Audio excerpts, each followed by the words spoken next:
ওয়াতুজাহিদুনা ইসলামী আন্দোলন করতে হবে, শক্তি সামর্থ্য প্রচেষ্টা চেষ্টা দিয়ে আল্লাহর পথে জিহাদ করতে হবে, বাতিলের মোকাবেলা করতে হবে, যেখানে অন্যায় সেখানে প্রতিরোধ করতে হবে। একজন আরেকজনের মাথায় বাড়ি দিচ্ছে, আমি আপনি দেখে বলে যাব সুবহানাল্লাহ আলহামদুলিল্লাহ, এটা চলবে?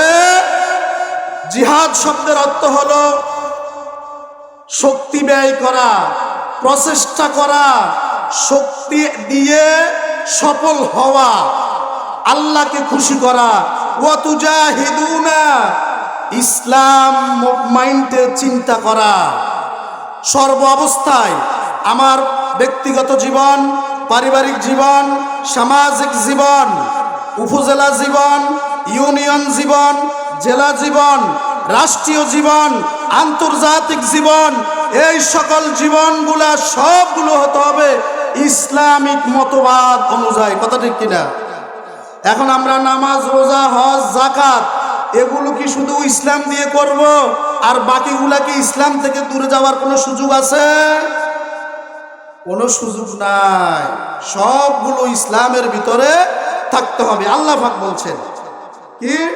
ওয়াতুজাহিদুনা ফি সাবিলিল্লাহ, তোমরা আল্লাহর পথে যারা থাকো, আল্লাহর পথে যারা আছো, তোমরা অন্যায়ের প্রতিবাদ করবা, ইসলামকে ভালোবাসবা, ইসলামী মানুষগুলোকে ভালোবাসবা, যারা নামাজ পড়ে, যারা রোজা রাখে, যারা ন্যায়ের পক্ষে কথা বলে, যারা 5 বছর 10 বছর ক্ষমতা থাকার পরেও 1 টাকার দুর্নীতি খুঁজে পাওয়া যায় না, এই মানুষগুলোকে তোমরা পছন্দ করো, এই মানুষগুলোকে তোমরা সাপোর্ট করো। এইভাবে আমাদের সমাজ থেকে আমাদের আন্তর্জাতিক জীবন পর্যন্ত সাজাতে হবে। যেখানে বাধা আসবে সেখানে শক্তি প্রয়োগ করতে হবে। আল্লাহ সেই কথাটা বলছেন। কিভাবে? দেখেন, আল্লাহ আমাদের শক্তি, জিহাদ আমরা কিভাবে করব? আচ্ছা, জিহাদ করার জন্য এখানে শাব্দিক অনুবাদ হচ্ছে শক্তি ব্যয় করা, সর্বোচ্চ প্রচেষ্টা করা এবং বিজয় অর্জন করা, জিহাদের শাব্দিক অর্থ। এখন জিহাদ করব আমরা কিভাবে? উপকরণ দরকার আছে নাকি নাই? কথা বলেন, আছে নাকি নাই? আল্লাহ বলছেন বিআমওয়ালিকুম, চমৎকার একটা কথা, বিআমওয়ালিকুম ওয়া আনফুসিকুম। দেখেন, আগে বলছে বান্দা তুমি আগে মাল দাও, তোমার সম্পদ দাও, টাকা দাও, ওয়া আনফুসিকুম, এরপরে বলছে জীবন দাও। কারণ আপনি বুঝি না বুঝি যদি যাই মাত্র শহীদ হয়ে যান, অন্যায়ের প্রতিবাদ করতে হবে বুঝি শুনে। যেখানে টাকা লাগবে সেখানে টাকা দিতে হবে, যেখানে জীবন লাগবে সেখানে কি দিতে হবে? জীবন দিতে হবে। আল্লাহ পাক বলছেন অন্যায়ের বিপক্ষে যদি তোমার সাহস শক্তি যদি খরচ করতে চাও, তাহলে প্রথমে তুমি তোমার সম্পদ ব্যয় করো। কার কথা? এ কথা বলেন, কার কথা? তাহলে আমরা এমন এক ইসলামী দল, এমন এক ইসলামী কওম, এমন এক ইসলামী জাতিতে রূপান্তরিত হতে চাই, হওয়ার জন্য চেষ্টা করব, যেখানে নিজেদের অর্থ, নিজেদের জীবন কুরবানি দিয়ে যদি আমরা ইসলামী ভাবধারা, ইসলামী আন্দোলন করতে পারি, আল্লাহ পাক আমাদেরকে বলছেন তুনজিকুম মিন আযাবিন আলিম, কষ্টদায়ক শাস্তি থেকে আমি আল্লাহ তোমাদেরকে মুক্তি দিব। সুবহানাল্লাহ। কোন আমরা এখানে যারা আছি নামাজ পড়ি জাহান্নামের আগুন থেকে বাঁচার জন্য, কথা ঠিক কিনা? ঠিক বললে কি সব দিবে না গুনাহ দিবে? বলেন, রোজা রাখি জাহান্নামের আগুন থেকে বাঁচার জন্য নয়, মানুষকে সালাম দিই জাহান্নামের আগুন থেকে বাঁচার জন্য, হক কথা বলি জাহান্নামের আগুন থেকে বাঁচার জন্য। জাহান্নামের আগুন থেকে বেঁচে আমরা কোথায় যেতে চাই? এ কথা বলেন, কোথায় যেতে চাই? এ আল্লাহ জান্নাতে যাওয়ার কথাগুলো আল্লাহ বলছেন।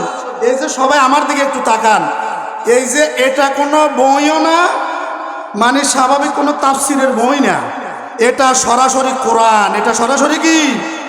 এ কোরআন দেখে দেখি শাব্দিক কথাগুলা বলি, এ কথাগুলা শুনে যারা দোকানে বসে বসে দাঁড়ায় দাঁড়ায় বলবেন ওই সব কি চলছে সব বুঝি, আপনি বুঝতে হবে আপনার ইমানের মধ্যে কি আছে। দুর্বলতা আছে, কারণ এই কথাগুলো আমার নয়, এই কথাগুলো কার? সূরা আনফাল আয়াত নাম্বার 2। আমি যে বললাম যাদের কাছে কথাগুলো ভালো লাগবে না, আল্লাহ বলতেছেন যে এদের ইমানের মধ্যে সমস্যা। শুনেন, ইন্নামাল মুমিনুনা আল্লাযীনা ইযা যুকিরাল্লাহ ওয়াজিলাত কুলুবুহুম ওয়া ইযা তুলিয়াত আলাইহিম আয়াতুহু যাদাতহুম ঈমানান ওয়া আলা রাব্বিহিম ইয়াতাওয়াক্কালুন। এটা সূরা আনফালের 2 নম্বর আয়াত। বাড়িতে যাই দেখবেন কি বলছে, ইন্নামাল মুমিনুনা, আর যারা ঈমান এনেছে। আমরা এখানে যারা আছি ঈমান এনেছি নাকি আনি নাই? তাহলে আল্লাহ আমাদেরকে বলছেন ইযা যুকিরাল্লাহু, যখন আমার কোরআন, আমার আয়াতকে স্মরণ করা হবে, আমার আয়াতের তাফসীর করা হবে, যুকিরাল্লাহু ওয়াজিলাত কুলুবুহুম, আমার মুমিন বান্দাদের অন্তরগুলো ভিজে যাবে। সুবহানাল্লাহ। কি সুন্দর কথা। এখন আল্লাহ বলছেন যুকিরাল্লাহু ওয়াজিলাত কুলুবুহুম ওয়া ইযা তুলিয়াত আলাইহিম আয়াতুহু যাদাতহুম ঈমানা। আল্লাহ বলল ওই ঈমানদারদের যখন আয়াত তেলাওয়াত করবে, তাফসীর করবে, তাফসীরের কথা শুনবে, তখন তাদের ঈমান বেড়ে যাবে। এখন একদল আছে ঈমান বাড়ে, আর একদল আছে মাহফিল বন্ধ। এর কথা বলেন, কথা ঠিক কিনা? এখন আপনি বুঝতে হবে কোরআনের আলোচনা শুনে আপনার ঈমান বাড়ে নাকি আপনার অন্তর জ্বলে। অন্তর জ্বলে, এটা ঠিক করতে হবে।